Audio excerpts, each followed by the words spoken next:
March 14, 1943. North Atlantic, 420 miles southwest of Iceland. The hull of U-22-1 groans as Kapitänleutnant Hans Troyer adjusts the periscope, sweeping the gray horizon. Ice-cold water drips from the scope's eyepiece onto his beard. Around him, the control room reeks of diesel fuel, unwashed bodies, and the metallic tang of fear that every submariner learns to ignore. His crew has been submerged for 16 hours, stalking convoy HX-229, 70 merchant ships crawling eastward with desperately needed supplies for Britain. "Bearing 270, whispers Oberleutnant Werner Hesse, the boat's executive officer. "Destroyer, Flower-class corvette, judging by the screw signature." Troyer's jaw tightens. He's 29 years old and already has 11 Allied ships to his name. He knows the British escorts well. The elderly V-class destroyers, the stubby corvettes that pitch violently in Atlantic swells, their crews vomiting into buckets while hunting submarines. For 3 years the dance has been the same. His U-boat dives deep, the escorts drop depth charges that explode at preset depths, and if his boat can endure the shock waves and slip away silently, he survives to hunt again. "Depth?" Troyer asks. 120 meters, Herr Kalu." Safe. The British depth charges rarely threaten boats below 100 meters, and the escorts can't hold sonar contact once a U-boat goes deep and silent. Troyer has survived 47 depth charge attacks. He's learned their patterns: the metallic ping of ASDIC sonar, the sudden silence as the escort passes overhead, then the hammering concussions that make the lights flicker and dust rain from the pipes. Terrifying, yes, but survivable. Through the hydrophone headset, Hesse listens to the destroyer's propellers growing louder. "She's turning toward us, speed increasing." "Silent running," Troyer orders. Throughout U-221, men freeze in place. The diesel engines are already off, running on electric motors. Now those motors cut to minimal power. Men breathe shallowly. Someone's stomach growls, a sound that seems thunderous in the suffocating quiet. The destroyer's shrews grow louder. Thrum, thrum, thrum, thrum. A rhythmic beating that reverberates through the steel hull. Every man aboard knows that sound. It's the sound of the hunter passing overhead. But then something changes. "Herr Kalu," Hesse's voice carries a note of confusion. "I'm hearing something else. Not depth charges rolling off the stern. It's—" The underwater microphones pick up a new sound. A rapid series of splashes, like someone throwing rocks into the ocean. 24 distinct splashes in quick succession. Troyer frowns. What is that? Before Hesse can answer, the ocean erupts. Not behind them, where depth charges typically explode in a preset pattern, not at 60 meters or 80 meters depth. The explosions happen at their depth, directly around them, with no warning, no time to react. The first detonation slams into U-221's right side like a giant's fist. The lights blow out. Men scream. The second explosion ruptures a fuel tank, and the third blasts through the pressure hull just aft the control room. Water jets inward with the force of a fire hose. Troyer is thrown against the periscope housing, his ribs cracking. In the nightmare darkness, he hears the screaming of dying men, the roar of inrushing water, and one sound above all others: the hull collapsing, bulkheads buckling, the submarine's death cry as the Atlantic claims another boat. U-22-1 plummets toward the ocean floor 3,000 meters down, carrying all 48 souls aboard into the black depths. 420 miles away, aboard HMS Swale, Lieutenant Commander Robert Sherwood lowers his binoculars. "Contact lost, sir. I had her solid, then 3 explosions, then nothing," reports the ASDIC operator. Sherwood nods slowly. On the foredeck of his corvette, the Hedgehog Mortar sits silent now, its 24 barrels empty. Sailors are already reloading the squat, ungainly weapon. Each projectile weighs only 32 pounds, carries barely 7 pounds of torpex. To the uninitiated, it looks like a joke compared to the massive depth charges stacked on the stern, each containing 300 pounds of high explosive. But Sherwood knows better. He's been using the Hedgehog for 6 weeks now. This is his 3rd kill. "Mark the position," he says quietly. "Log a probable kill. U-boat type 7C. His officers exchange glances. 3 kills in 6 weeks.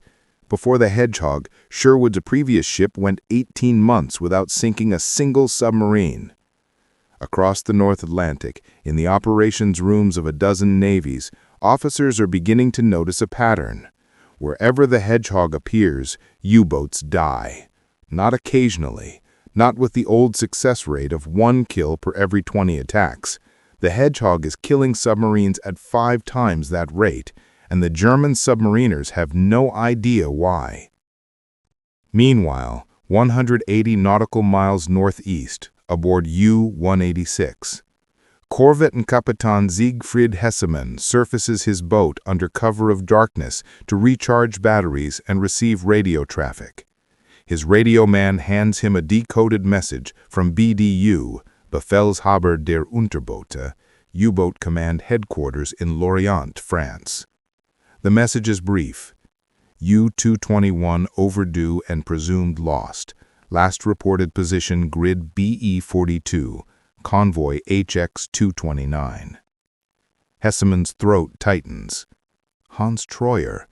They'd trained together, drunk schnapps together in the officers' club, shared cigarettes on the docks between patrols. Gone. "How many does that make?" asks his executive officer quietly. 14 boats in the last 2 months. Hessemann lights a cigarette with shaking hands. "Berlin says it's increased Allied air cover, more escort carriers, long-range liberators." His XO hesitates. "Herr Kalu, some of the men are talking. They say the Tommies have a new weapon, something that hunts us even when we go deep." Hessemann wants to dismiss it as superstition, the kind of rumor that spreads through frightened crews. But he can't, because he's heard things too. Whispered reports from boats that survived encounters with Allied escorts. Stories that don't quite make sense. Explosions that happen without warning, at depth, with impossible accuracy. "Double the lookouts," he orders. "If we detect an escort, we dive immediately. Maximum depth, silent running." But even as he gives the order, Hesse feels the cold certainty settling into his bones.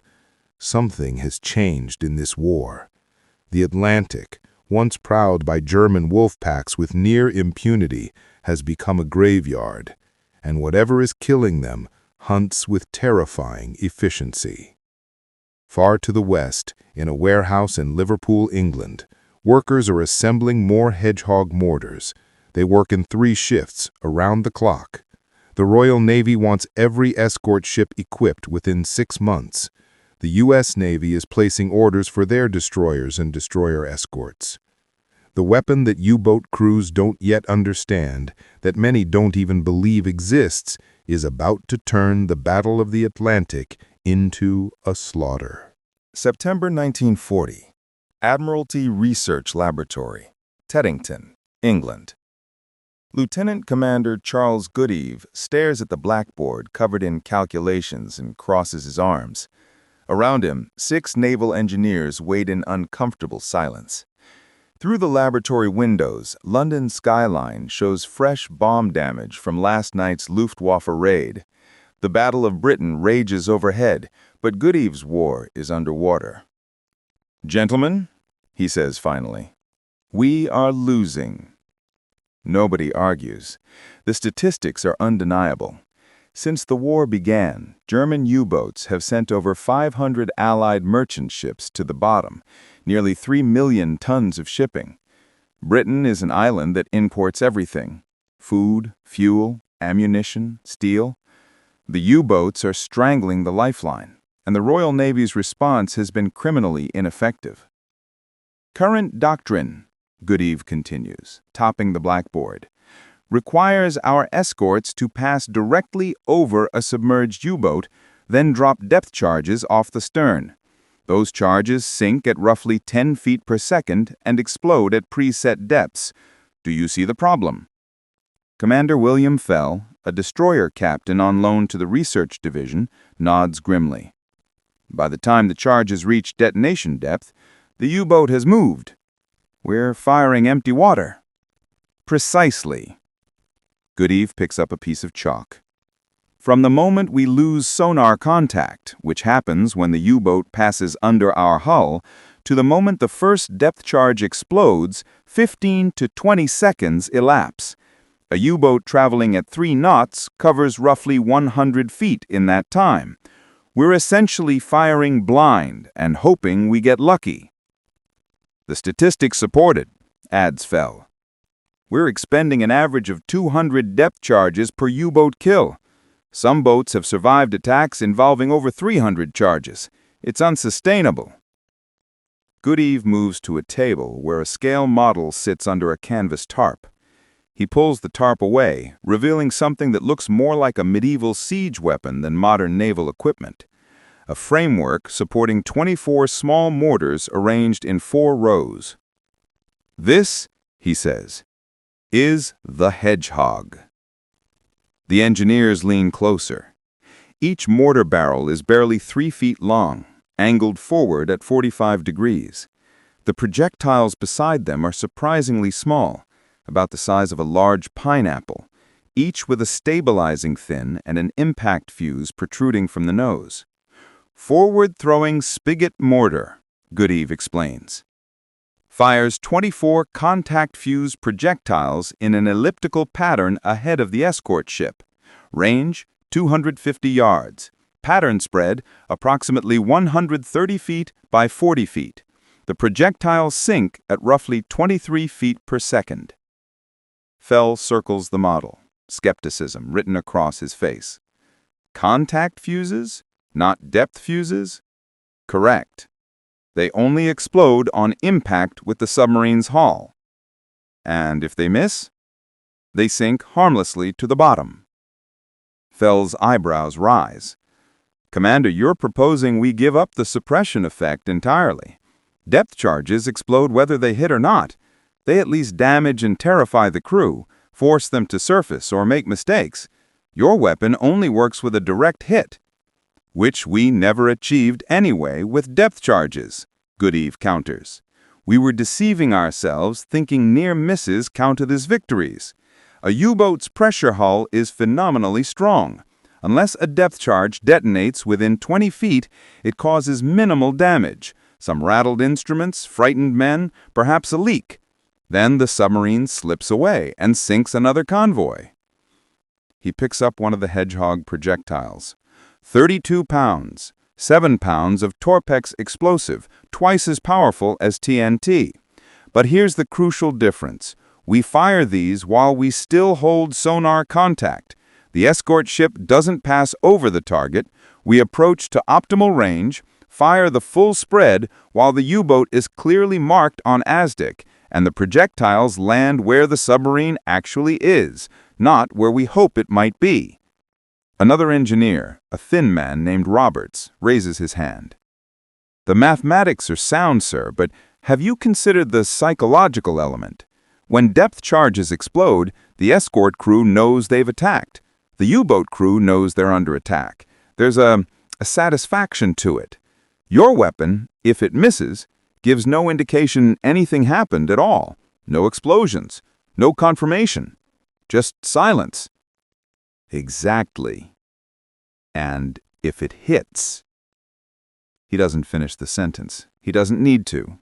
7 pounds of Torpex explosive, detonating directly against a pressure hull, would punch through the steel like paper. The submarine would flood instantly, catastrophically. No slow leaks, no time to surface, no survivors. Fell is quiet for a long moment. When can we test it? January 1942. HMS Westcott, North Atlantic. The first operational Hedgehog installation sits on the foredeck of the elderly destroyer, looking distinctly unimpressive. The crew has nicknamed it the Garden Ornament. Some of the veteran sailors openly mock it. Looks like something from a fireworks display. 24 little mortars? Jerry's gonna die laughing. Lieutenant Peter Gretton, Westcott's captain, overhears but says nothing. He's read the theoretical papers. He understands the mathematics. But Roberts was right about the psychological element. There's something unsatisfying about a weapon that might do absolutely nothing. For 3 months, Westcott escorts convoys without encountering a submarine. When they finally get a solid Aztec contact in April, Gretton's hands shake slightly as he gives the order. Hedgehog crew, prepare to fire. Range 230 yards. Aztec holding contact. The submarine ahead, later identified as U-252, is running at 120 feet, trying to slip beneath the convoy. Standard tactics. On the stern, depth charges sit ready, but Gretton has his orders. Try the Hedgehog first. Fire! The mortars ignite with a rapid whoomp-whoomp-whoomp sequence, barely audible over the wind and waves. 24 projectiles arc forward in a lazy parabola, barely visible against the gray sky, and splash into the water 200 yards ahead. Then, nothing. Silence. No explosions, no confirmation. The Aztec contact fades as the submarine dives deeper and slips away. Missed, Gretton says flatly. Stern depth charge party, prepare for attack. They spend the next hour dropping conventional depth charges, but the U-boat escapes. Westcott returns to the convoy having expended 38 depth charges and accomplished nothing except burning fuel and ammunition. The report Gretton files is diplomatic but clear. Hedgehog ineffective. Recommend continued use of depth charges. Across the Atlantic, dozens of similar reports pile up on desks at the Admiralty. The Hedgehog is failing, not because the weapon is flawed, but because crews don't understand how to use it properly. They're firing too early or too late. They're not maintaining proper sonar contact. They're not accounting for the U-boat's speed and course. And worst of all, the lack of explosions on a miss creates the false impression that the weapon isn't working at all. By mid-1942, the Hedgehog program is on the verge of cancellation. Production has slowed. Some ships are having the weapons removed and replaced with additional depth charge racks. The few successes, HMS Starwort sinking U-752 in May, HMS Viscount destroying U-581 in February, are dismissed as luck. But in a windowless office in Liverpool, a Royal Navy operational analyst named Patrick Blackett is studying the numbers, and what he sees makes him reach for the telephone. "Get me Commander Goodeve," he tells the operator. "Priority urgent." Because Blackett has noticed something the operational commanders missed. When the Hedgehog scores a hit, the kill is absolute. Not a damaged submarine that limps home for repairs. Not a U-boat that surfaces and surrenders. The submarine simply disappears, vanishes from sonar, from radio traffic, from existence. The depth charge success rate? 1 kill for every 25 attacks. The Hedgehog success rate, when properly employed, 1 kill for every 5 attacks. 5 times more lethal. If they can just train the crews properly, if they can overcome the psychological hurdle of the silent miss, if they can convince skeptical captains that this strange little mortar is actually the most deadly anti-submarine weapon ever created. The weapon nobody wanted is about to become the weapon that wins the Battle of the Atlantic. July 1942. HMS Opportune, Eastern Atlantic. Commander John Lee stands on his destroyer's bridge, watching the Hedgehog installation crew finish their work. It's taken them 3 days to mount the weapon. 3 days his ship could have been on patrol. Now this ungainly contraption squats on his foredeck like a mechanical spider, and Lee isn't sure whether to laugh or curse. "Looks like something Heath Robinson designed after too much gin," mutters his first officer, Lieutenant David Mills. Lee has to agree. But orders are orders. The Admiralty, in its infinite wisdom, has decided that Hedgehog training will be mandatory for all North Atlantic escort commanders. Lee's been summoned to Liverpool for a 2-week course that he can ill afford to attend while U-boats are sinking 20 ships per week. Western Approach's Tactical Unit, Derby House, Liverpool. The classroom holds 32 naval officers, ranging from lieutenant commanders to full captains. Most look skeptical. Many look actively hostile. They've been pulled from combat operations to learn about a weapon they've already written off as ineffective. Commander Goodeve stands at the front, next to a large tactical plotting table. He looks tired. The intervening 2 years have aged him considerably, but his voice is firm. "Gentlemen, I know what you're thinking. You've tried the Hedgehog. It didn't work. You want to get back to your ships and fight with weapons you trust. So let me show you why you failed." A murmur of resentment ripples through the room, but Goodeve continues. "Commander Lee, you're HMS Opportune, correct? You fired the Hedgehog twice in May. No results. Would you describe your procedure?" Lee stands reluctantly. "Standard approach, established ASDIC contact at 1,200 yards, closed to firing range while maintaining contact, fired full spread at 250 yards, no explosions, lost contact as the submarine went deep." "At what range did you lose sonar contact?" "Approximately 400 yards, sir." Goodeve nods.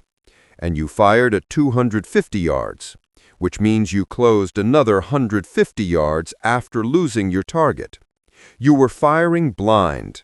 The submarine could have turned, changed depth, altered speed, and you had no way of knowing. You weren't hunting a submarine, Commander. You were bombing a ghost." Lee's jaw tightens, but he can't argue. Goodeve is right. "The Hedgehog requires a different tactical approach," Goodeve continues, moving to the plotting table. "Small models represent an escort ship and a submarine. Traditional depth charge doctrine says close to optimal range, pass over the target, attack. We've been doing that way since 1917, so it feels natural. But it's wrong for Hedgehog." He moves the escort model. "New doctrine. Establish contact. Determine the submarine's course and speed. Calculate the proper firing solution while you still hold solid contact. Fire at maximum effective range, 200 yards, while your ASDIC can still track the target. The projectiles need roughly 12 seconds to reach a submarine at 100 feet. That submarine will travel approximately 50 to 60 feet in those 12 seconds. You must lead the target, like shooting at a moving aircraft." Captain Thomas Weller, a veteran destroyer commander with 2 U-boat kills, raises his hand. "Commander, that requires extraordinary precision. Precision we can't achieve in a rolling sea with a submarine taking evasive maneuvers." "Correct, which is why you'll spend the next 2 weeks practicing. ASDIC operators, you'll learn to maintain contact longer and feed continuous updates to the bridge. Captains, you'll learn to calculate firing solutions under pressure. Helmsmen, you'll learn to make minute course corrections to place the spread precisely where the submarine will be, not where it is." Another officer speaks up. "And when we miss? When there are no explosions and no confirmation?" Goodeve's expression hardens. "Then you accept that you missed and move on. This is the psychological barrier you must overcome. With depth charges, you always got explosions. It felt like you were accomplishing something, even when you weren't. The Hedgehog demands intellectual honesty. A miss is a miss, but a hit. He pauses, letting the silence build. A hit is absolute. I want you to understand what happens when a Hedgehog projectile strikes a pressure hull at 100 feet depth. The contact fuse detonates 7 pounds of torpex against steel that's already under tremendous pressure. The explosive force doesn't dissipate into the surrounding water. It focuses into the hull, punching a hole approximately 12 inches in diameter. At that depth, water pressure is roughly 45 pounds per square inch. Do the mathematics. Lieutenant Commander Robert Atkinson, a former engineering officer, does the calculation in his head. His face goes pale. Jesus Christ! That's over 6,000 gallons per minute flooding through a 1-foot hole. 6,300 gallons to be precise, Goodeve confirms. The submarine's watertight compartments are designed to handle minor flooding, not catastrophic breach. Bulkhead doors can't close fast enough. Pumps are instantly overwhelmed. The boat loses trim, the bow or stern drops, and the diving angle becomes uncontrollable. Within 90 seconds, the submarine passes crush depth. Total time from impact to destruction, 2 to 3 minutes. There are no survivors. There is no escape. The room is silent now. Every man present has depth-charged submarines, has listened to the hydrophones picking up the sounds of breaking hulls and dying men. But there's something different about this, something more clinical, more inevitable. You're describing an execution, says Captain Weller quietly. I'm describing warfare, Goodeve replies. The U-boats have sunk over 800 Allied merchant ships. Tens of thousands of sailors have drowned in burning oil, frozen in Arctic water, or suffocated in sealed compartments. The Hedgehog doesn't make submarine warfare more brutal, gentlemen. It simply makes it more efficient. For the next 2 weeks, they drill relentlessly. ASDIC operators sit in mock-up compartments, tracking simulated submarines, while instructors introduce random variables, equipment failures, sound interference, sudden depth changes. Bridge teams practice calculating firing solutions with stopwatches, measuring their speed and accuracy. They study diagrams of U-boat evasion tactics, learning to anticipate submarine commanders' decisions. Commander Lee finds himself becoming fascinated despite his skepticism. The weapon isn't simple at all. It's actually far more complex than depth charges, requiring split-second coordination between ASDIC, bridge, and weapons crew. It's less like conventional naval gunnery and more like the complex calculations required for anti-aircraft fire. On the final day, Goodeve brings in Lieutenant Commander Herbert Stonehouse, captain of HMS Starwart, one of the few ships with confirmed Hedgehog kills. 2 questions everyone asks. First, how do you know when you've hit? Second, what does it sound like? He pauses, and his expression becomes haunted. U-75-2, May 23, 1942. I had solid contact at 300 yards, closed to 220, calculated his course at 285 degrees, speed 4 knots, depth 110 feet. Fired the spread, leading the target by approximately 60 feet. For 8 seconds, nothing. Then the hydrophone operator reported a single explosion, not the massive blast of a depth charge, more like someone hitting a steel plate with a sledgehammer underwater. Stonehouse lights a cigarette with shaking hands. Then the hydrophones picked up the rest, the roar of water flooding in, structural groaning, something that might have been men screaming, though at that range and depth it's hard to tell. Then the sound of bulkheads collapsing one after another, like dominoes falling. The entire sequence lasted 94 seconds, then silence. We searched the area for 6 hours, found some diesel oil, some wooden debris, a single sailor's cap with no body attached. 45 men gone in less than 2 minutes. The room is absolutely quiet. I've depth-charged submarines before. Usually they surface damaged, or they escape, or you never really know what happened. The Hedgehog doesn't leave room for uncertainty. When it hits, you know. The submarine dies, and you hear every second of it dying. Captain Weller speaks up. And you recommend it, despite everything? Yes, Stonehouse grinds out his cigarette. Because those 45 men on U-752 would have gone on to sink more merchant ships, kill more Allied sailors. This is total war, gentlemen. The Hedgehog is terrible and brutal and absolutely necessary. And if we can train enough ships to use it properly, we will break the U-boat offensive before Christmas. Commander Lee returns to HMS Opportune with a new understanding. Over the next 3 months, he drills his crew mercilessly. His ASDIC operator, a 22-year-old named Higgins, becomes so proficient he can track a submarine through a thermocline layer that would fool most operators. His weapons crew can reload the Hedgehog in under 6 minutes, half the original time. In October 1942, Opportune encounters U-619 while escorting convoy SC-107. This time, Lee does everything differently. He establishes contact at 1,400 yards and maintains it, feeding continuous updates to his bridge team. At 300 yards, with the submarine clearly marked and its course established, he calculates the firing solution. The U-boat is running at 90 feet, course 315 degrees, speed 5 knots. Fire, Lee orders.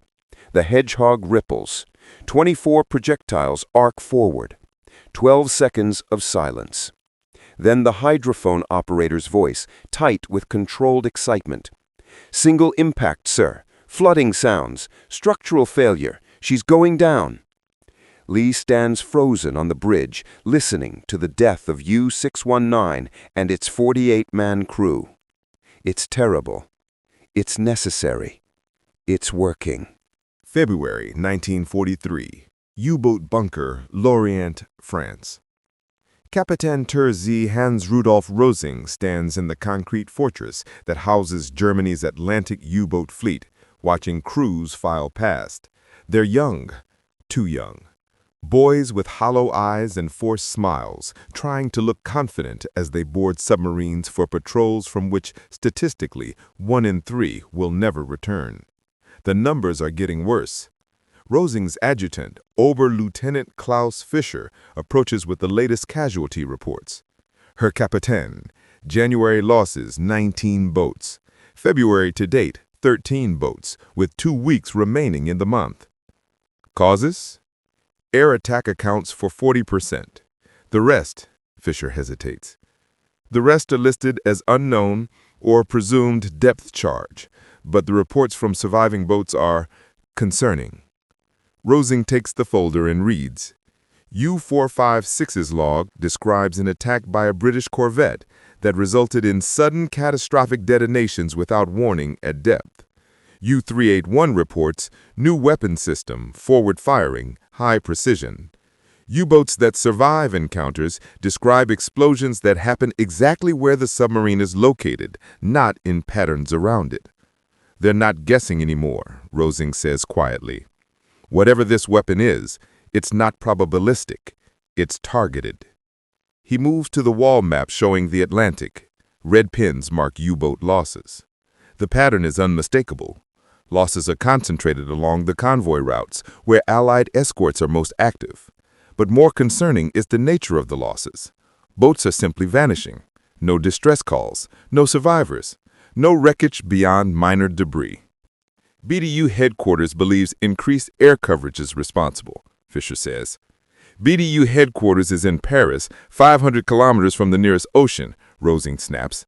I'm telling you, Klaus, something has changed. The Tommies have developed something new, and our boys are dying because we don't know what it is or how to counter it. That same day, aboard USS Boswick DE-103, Mid-Atlantic. Ensign Thomas Parker, 23 years old and fresh from destroyer escort school in Norfolk. climbs onto the foredeck to inspect the weapon he's been assigned to operate. The Hedgehog looks exactly like it did in training films: squat, utilitarian, vaguely absurd. "Sir, got a question about the reloading procedure," says Torpedoman's mate second class Jimmy Castellano, a Brooklyn native with a thick accent. Parker pulls out his training manual. The U.S. Navy has embraced the Hedgehog with characteristic enthusiasm, installing it on dozens of destroyer escorts now rolling off the production lines. Engineering has made some modifications: improved reloading mechanisms, better fusing systems, enhanced aiming calculations. But the basic weapon remains British in design and lethality. 5-minute reload time is standard, Parker reads, but the manual says we should aim for 3 minutes in combat conditions. With Sly, "That's fast, sir. We talking about reloading while maneuvering?" "While maneuvering, in heavy seas, potentially under fire." Parker closes the manual. "The Brits have been using this thing for a year. Word is it's got a kill rate 5 times better than depth charges." 5 times? That's some kind of propaganda number? "Classified operational data." Parker lowers his voice. "But I saw the reports during training. When this thing hits, the submarine doesn't surface damaged. It doesn't surrender. It goes straight to the bottom." Castellano is quiet for a moment, then nods slowly. "Good. My cousin Polly was a merchant marine on the SS William Clark. U-boat got a ship off Cape Hatteras last year. They were carrying grain to Britain. Torpedo hit the engine room. Paulie was on duty there. He was 19. Parker has heard dozens of similar stories. Every American sailor knows someone who died in the Atlantic. The U-boats have brought the war to America's doorstep, sinking tankers within sight of Miami Beach, turning the East Coast into a graveyard called Torpedo Junction. "We'll get them, Jimmy. One submarine at a time," Parker says. March 1943, the climax of the Battle of the Atlantic. In this single month, the conflict reaches its crescendo. 41 Allied merchant ships sunk, nearly 230,000 tons of shipping sent to the bottom. Grand Admiral Donitz, commander of the U-boat fleet, believes victory is within reach. If the submarines can just maintain this pressure, Britain will be starved into submission. But Donitz doesn't see what's happening beneath the surface. He doesn't know that the mathematics of the battle are shifting. Allied escorts now number in the hundreds. Long-range B-24 Liberators have closed the Black Gap, the mid-Atlantic area beyond air cover where U-boats once operated freely. Escort carriers bring aircraft to the convoys themselves. Improved radar can detect surface U-boats in darkness. And on the foredecks of dozens of escorts, the Hedgehog waits. March 17, 1943. USS Bostwick, convoy HX-230. Contact, bearing 045, range 1,000 yards. Parker scrambles to the Hedgehog as the general alarm sounds. This is it, his first real engagement. Around him, the weapons crew moves with practiced efficiency, checking firing circuits, confirming ammunition status. On the bridge, Lieutenant Commander James Burrows calculates the approach. Bostwick is smaller and less powerful than a fleet destroyer, but she's been designed specifically for this mission: hunt and kill submarines. Her sonar is state-of-the-art. Her crew has trained for 6 months. Range 800 yards, contact solid. Designate target Sierra 1, Type 7 U-boat, depth approximately 120 feet, course 290, speed 6 knots. Burrows watches the plotting board. The U-boat is running away from the convoy, diving deep, employing the tactics that have saved countless submarines. Go deep, go silent, let the escort pass overhead, survive the depth charge attack, escape. But Bostwick isn't going to pass overhead. Right standard rudder, steady on course 285, reduce speed to 12 knots. Hedgehog crew, prepare to fire. Parker's hands are steady as he makes the final adjustments. The mathematics are clear in his head.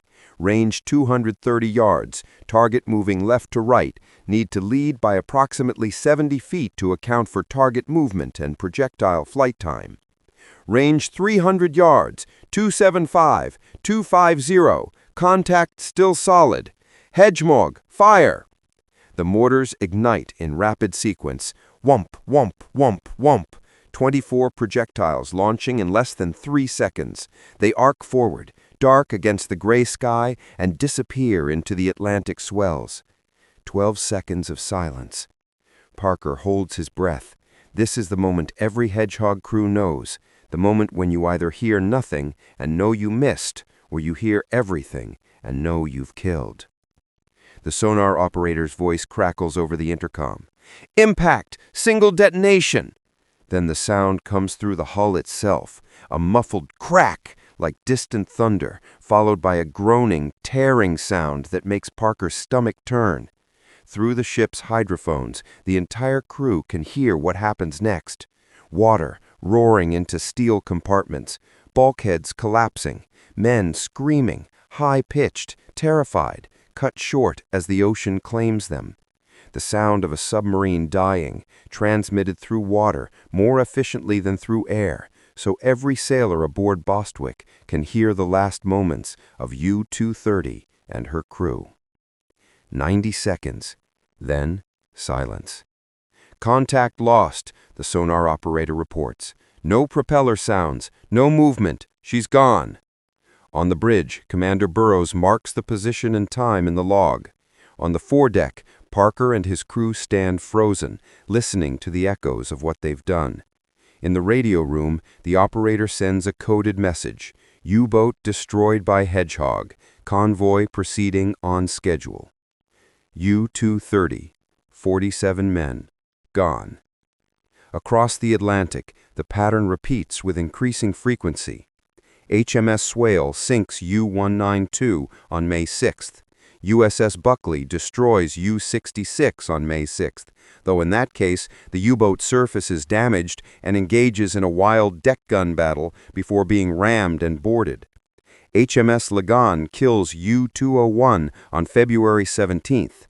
The list grows longer each week. The U-boat crews begin to understand that something fundamental has changed. The old tactics, dive deep, go silent, wait out the depth charge attack, no longer work. The new weapon, whatever it is, hunts with surgical precision. There's no warning, no chance to evade, no opportunity to surface and surrender. In the U-boat pens at Lorient, Brest, and Saint-Nazaire, submariners trade rumors about the new mortar or the silent killer. Some claim it's guided by radio waves. Others say it homes in on the submarine's magnetic field. A few believe it's simply a matter of improved Allied training and tactics. They're all partially right, but none of them understand the fundamental innovation. A weapon that only explodes on contact, fired while sonar contact is maintained, allowing escorts to attack with precision instead of probability. April 1943, Kriegsmarine Headquarters, Berlin. Grand Admiral Dönitz reviews the monthly statistics and feels cold dread settling over him. 15 U-boats lost in April, 17 in May. The construction yards are building new boats at maximum capacity, but they can't replace losses fast enough. More concerning, the quality of crews is declining. Experienced commanders are dead. New captains go to sea with minimal training, sailing into an Atlantic that has become a killing field. Herr Großadmiral, his chief of staff says carefully, perhaps we should consider withdrawing the boats from the North Atlantic temporarily, reorganize, develop counter-tactics. Dönitz stares at the map. Red lines show convoy routes. Blue markers show U-boat positions, far fewer than 6 months ago. If we withdraw, we concede the Atlantic to the Allies. They'll pour supplies into Britain, build up for invasion. The war will be lost. If we continue, we'll lose the entire submarine fleet. It's the impossible choice.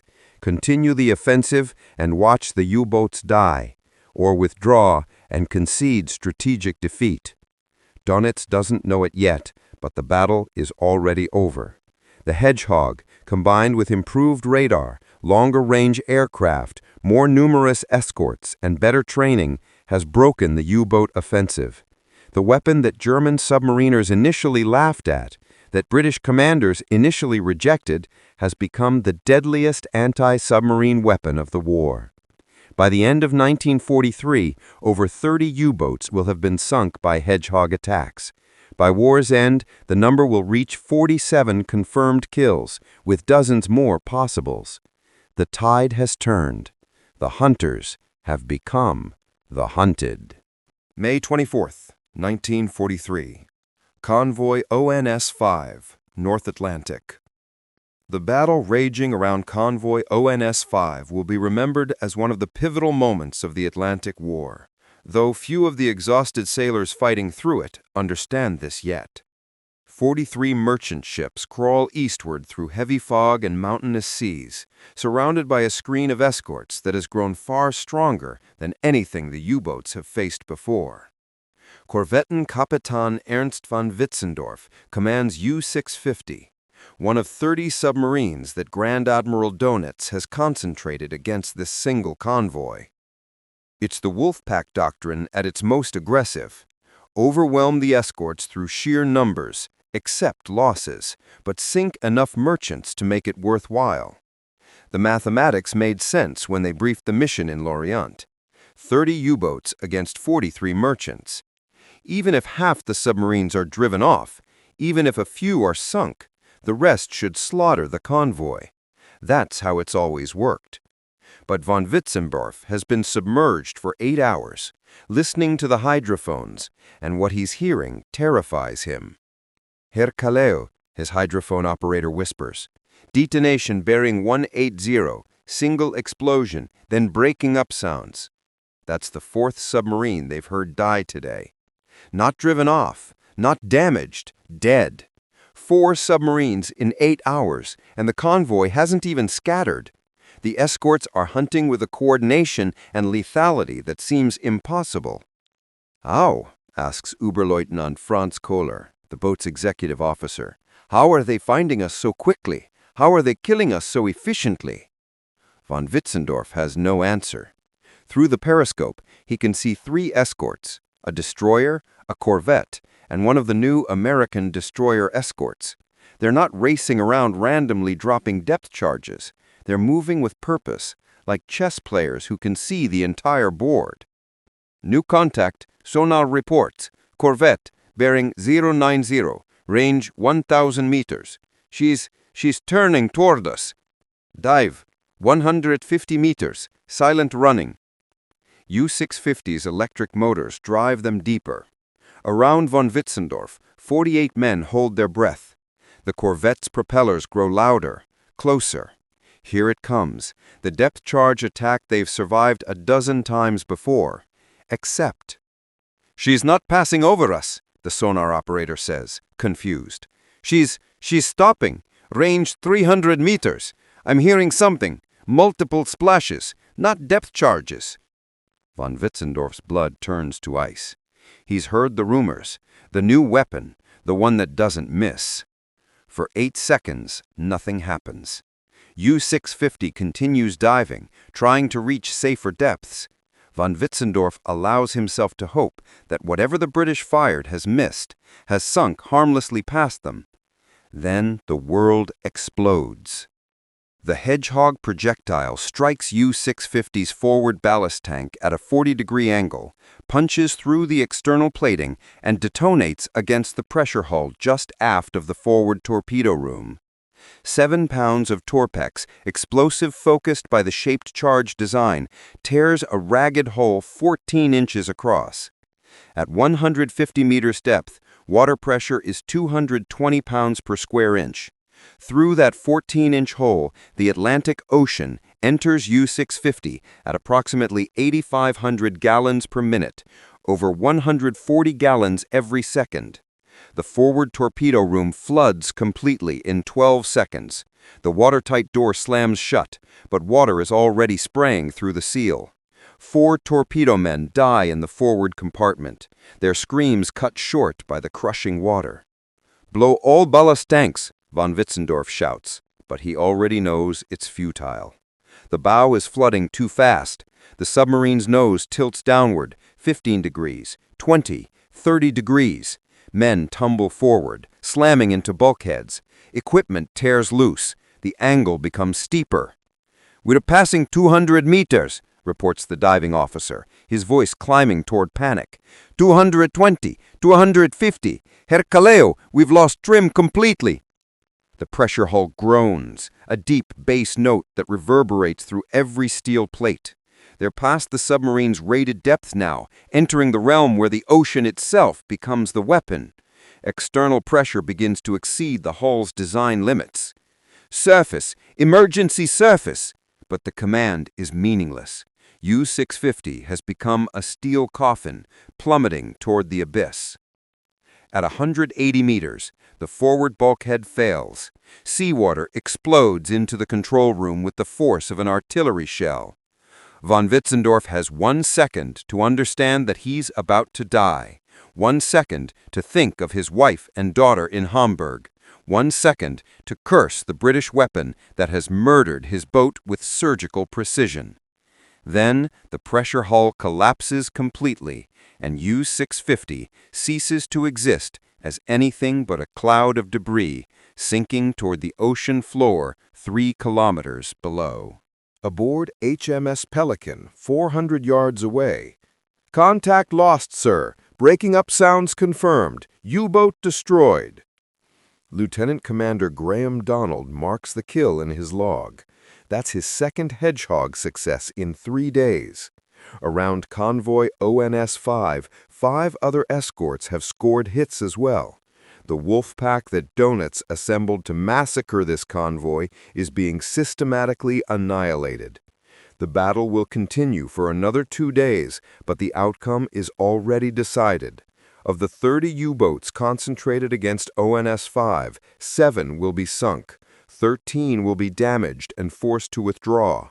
Only 10 will succeed in attacking the convoy, sinking 13 merchant ships, a ratio that would have been considered a crushing Allied victory just 6 months ago, but which now represents strategic failure for the U-boats.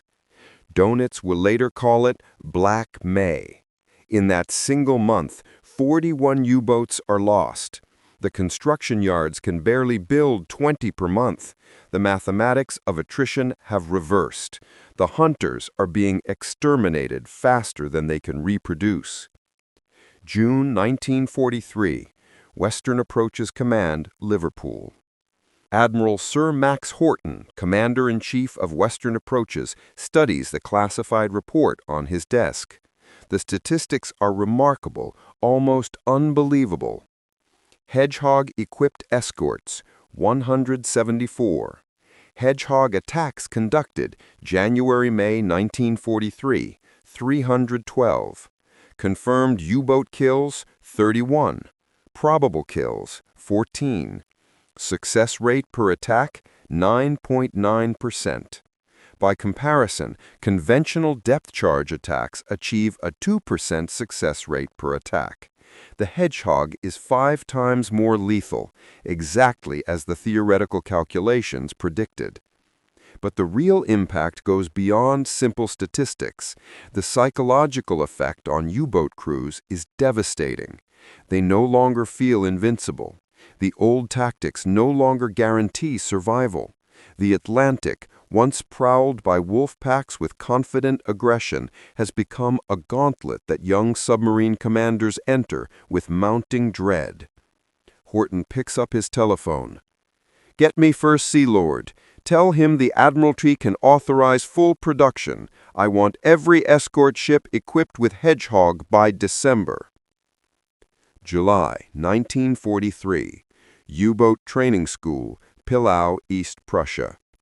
Fregattenkapitan Werner Hartenstein lectures a class of 30 submarine officers fresh from basic training.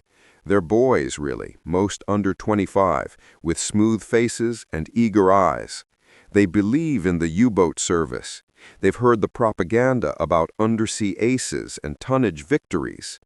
Hartenstein is about to destroy their illusions. "The Atlantic is no longer a hunting ground," he says bluntly. "It's a graveyard.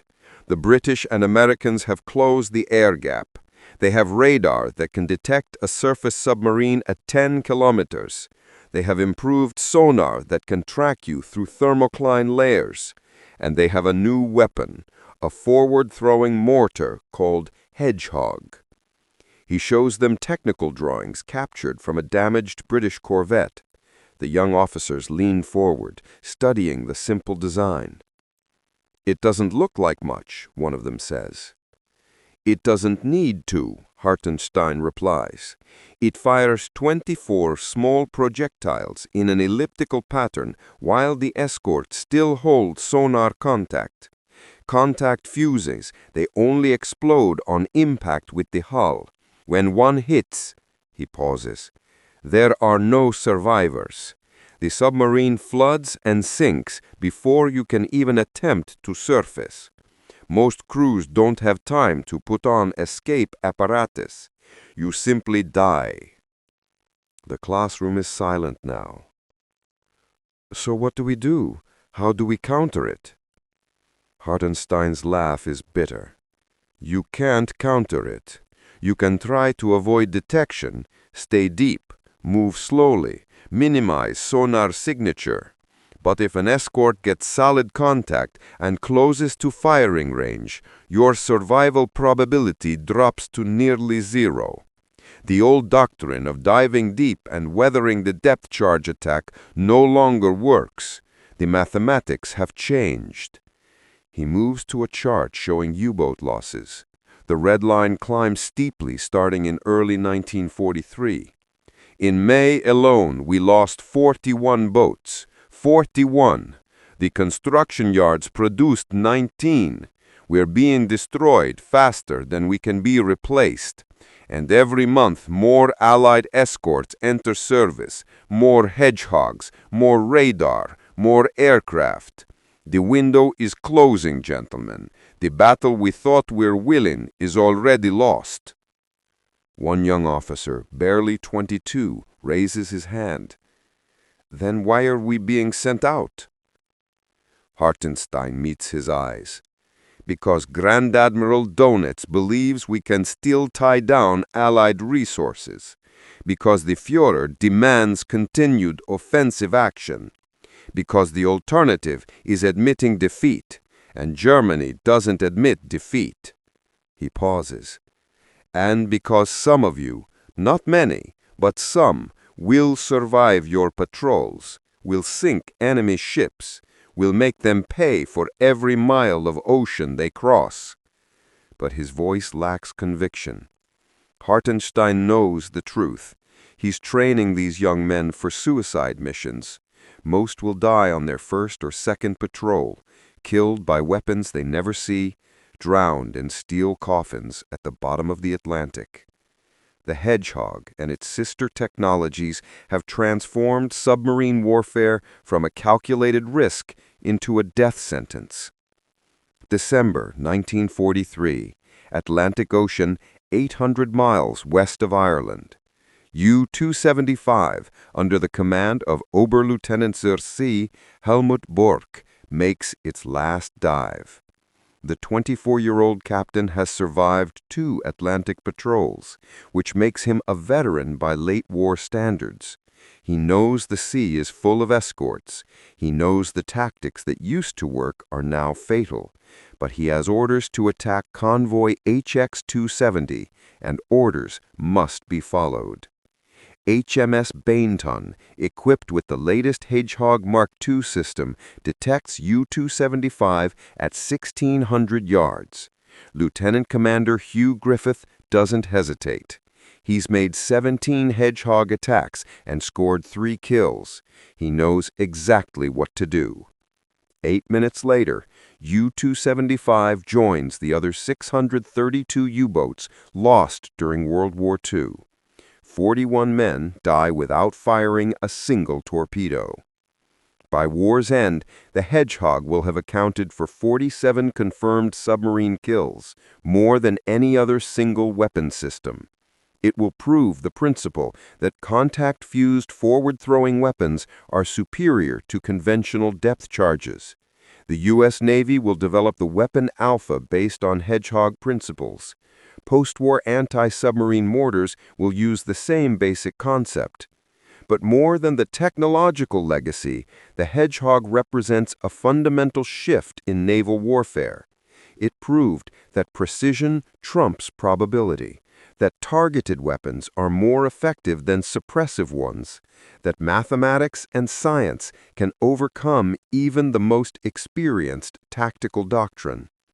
The German U-boat crews who initially laughed at the crude-looking mortar learned too late that elegance of design matters less than elegance of concept. The Hedgehog wasn't defeated by better submarines or braver crews. It simply changed the equation, turning undersea warfare from an art into a science of annihilation.